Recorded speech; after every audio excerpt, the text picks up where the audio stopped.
নমস্কার বন্ধুরা, কাছের বন্ধু ইউটিউব চ্যানেলে আপনাদের সবাইকে স্বাগত। আজকে আবারও একটি রান্নার রেসিপি নিয়ে চলে এসেছি আপনাদের সামনে। তো আজকে বানাবো হচ্ছে এই যে দেখতে পাচ্ছেন চালতা। তো এই চালতাটা দিয়ে আমি চাটনি বানাবো। আর এদিকে চালতা ছাড়ানো তো খুব একটুখানি কষ্টকর, তো এটাকে ছাড়ানোর পর এটাকে চাটনি করব।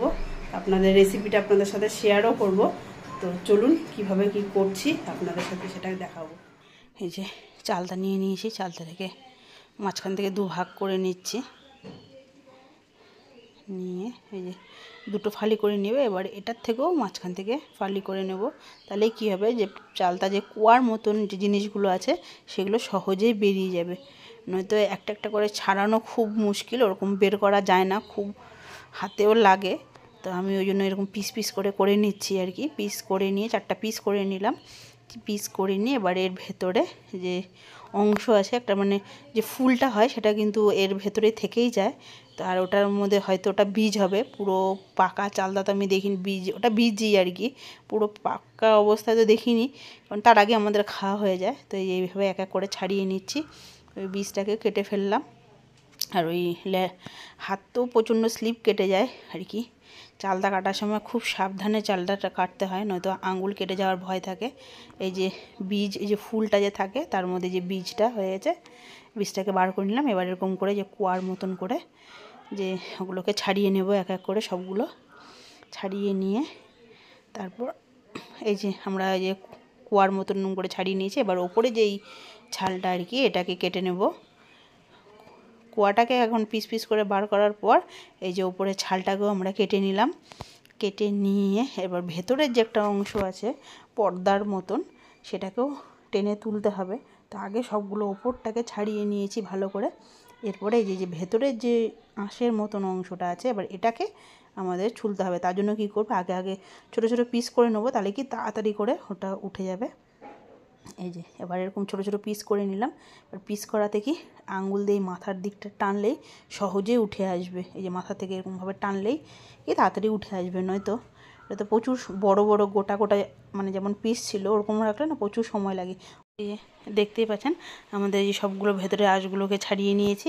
আমাদের ওপরটা বাইরেটা পুরোটা ছালটা ছাড়ানো হয়ে গেছে। দেখলেন আমি এই চালতাগুলোকে দুদিক থেকেই ভালো করে ছাড়িয়ে নিয়েছি।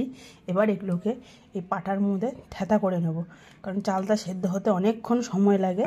তো সেই জন্য অল্প অল্প করে আস্তে আস্তে করে থেঁতো করে নেব, তাহলে কি তাড়াতাড়ি চালতাগুলো সেদ্ধ হয়ে যাবে আর কি, খেতেও টেস্ট লাগবে। এরকমভাবে সবগুলোকে ছাড়িয়ে থেঁতা করে নেব। ছাড়িয়ে তো নিয়েছি ভালো করে, এবার থেঁতা করে নিচ্ছি। আমরা সবগুলো এইভাবে থেঁতা করে নিয়েছি, আর অল্প কিছু বাকি আছে, এগুলোকে এইভাবে থেঁতা করে নেব। আমরা কড়াই গরম করে নিয়েছি, চাটনিটা করে নেব। দিয়ে দিচ্ছি সরষের তেল। তো তেলটা একটু বেশিই দিলাম আমি, একটু, কারণ চালটা একটু কষ্টা কষ্টা ভাব হয়ে যায়, তো একটু তেল দিয়ে ভাজা ভাজা করলে আর কি খেতে টেস্ট হবে। যারা মানে চালতা এর আগে খেয়েছে তারা তো অবশ্যই জানে, চালতার কিন্তু গন্ধ নেই, কিন্তু একটা কষ্টা কষ্টা একটা ভাব আছে। তো সেই জন্য আমি একটু আমি অন্তত রান্নার জন্য একটু তেলটা একটু বেশি দিলাম। তারপর দিয়ে দিচ্ছি এর মধ্যে 5 ফোড়ন সোমবার দিয়ে দিলাম, আর দিয়ে দিলাম একটা শুকনো লঙ্কা ফোড়ন দিয়ে দিলাম। দিয়ে হালকা একটু নাড়াচাড়া করার পর এবার এই চালতাগুলো যে আমরা থেঁতা করে নিয়ে এসেছিলাম এগুলো সবগুলো দিয়ে দিলাম। দিয়ে একটু নাড়াচাড়া করে নিই। আমার চালতাটা যেহেতু অনেকটাই আছে, একটু তেলটা বেশি করে দিলাম, তাতে কি ভাজাটা একটু ভালো হবে। বেশি দিয়েছিলাম, তেলটা কিন্তু পুরোটাই চালতাটাতে লেগে গেছে। এই যে একটু করে তেল নেই, সব চালতার গায়ে মিশে গেছে। তেল কিন্তু এক্সট্রা তেল একটুকু নেই, তেলটা বেশি দেওয়াতে আর চালতাটা অনেকটা ছিল, লেগে গেছে পুরোটাই। এবার এটার থেকে ভাজা ভাজা হবে।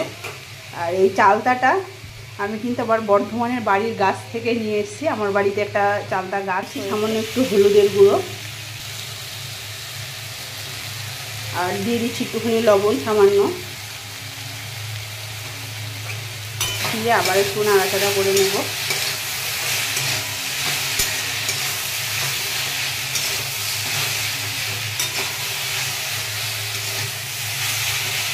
এই বাড়িতে থাকলে কি হয়, মা ছিল, আমার মেয়ে অত দুরন্ত ছিল না, আমার মেয়ে খুব শান্ত ছিল। ওখানে যেখানে বসেই রাখতাম সেখানে বসে থাকতো, আর আমি কাজও ছেড়ে ফেলতে পারতাম। কিন্তু ছেলেকে নিয়ে একদমই হয় না, পারি না। ওর বাবা যতক্ষণ যদি কাজ না থাকে হয়তো ওকে নিয়ে ঘুরে খাওয়ার টাইমটাতে বাড়ি নিয়ে আসে, আর যদিও বাবা কাজ থাকে তাহলে তো বাড়িতেই থাকে। তখন না এক্সট্রা রান্না ভিডিও এগুলো হতে চায় না। আর মার এখানে আসলে বেশি মানে সুবিধা হয় কি, হয়তো খাবারটা করে মা ওদের খাওয়াচ্ছে, আমি একটুখানি রান্নাটা করছি, বা মা রান্না করছে আমি ওদের খাওয়াচ্ছি, অনেকটাই হেল্প হয়, যা হয় আর কি মা থাকলে, যেটা সুবিধা সবারই, শুধু আমার না সবারই। এবার এর মধ্যে দিয়ে দিচ্ছি জল, আর একটু জল দেব, জল দিয়ে আর কি সিদ্ধ হওয়ার জন্য রাখবো, আর একটু জল দিয়ে দেবো, একটু জল দিয়ে দিলাম আবারও। এবার এটাকে একটু ঢাকা দিয়ে দেবো সিদ্ধ হওয়ার জন্য। চালতার আচারে কিন্তু খুব বেশি মানে ঝোল করা যাবে না, মাখা মাখা করতে হবে, নয়তো খেতে ভালো লাগবে না। কারণ এটা আমের চাটনির মতো না যে একটুখানি পাতলা, বা টমেটো চাটনি একটু পাতলা করে টেস্ট, কারণ যত পাতলা হবে খেতে অতটা টেস্ট হয় না, একটু ঘন হলে আর কি চালতার আচার খেতে কিন্তু খুব টেস্ট হয়। তাই যে ঢাকা দিয়ে দিচ্ছি, ঢাকা দেওয়ার পর পরে 10-15 মিনিট পরে দেখছি কী যে, আমরা 10-15 মিনিট পর যে খুলে দেখছি, এই দেখুন। এবার এর মধ্যে দিয়ে দেবো অল্প একটুখানি চিনি, আর আমি একটুখানি দেবো বাতাসা, এই কারণে বাতাসা দিলে চাটনি আর কি একটু আঠালো ভাবটা হয় বাতাসার জন্য। তাই দিয়ে দিচ্ছি বাতাসা, আর অল্প চিনি দেব, চিনি দিয়ে দিচ্ছি, চিনি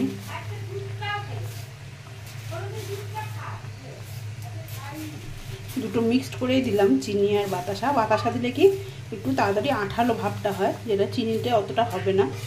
তো এই দিয়ে একটুখানি ভালো করে নাড়াচাড়া করে নিচ্ছি, আর একটুখানি আবার ফুটিয়েও নেব।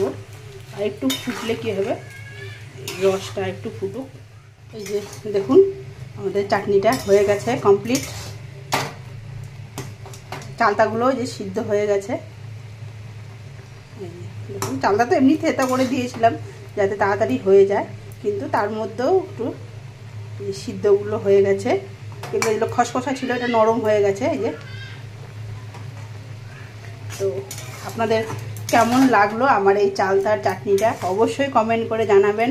আর কাছের বন্ধু ইউটিউব চ্যানেলটা অবশ্যই সাবস্ক্রাইব করবেন, লাইক করবেন, শেয়ার করবেন, আর বেল আইকনটা অবশ্যই টিপে রাখুন যাতে আমার যে কোনো ভিডিও দেওয়ার সাথে সাথে আপনারা দেখতে পান।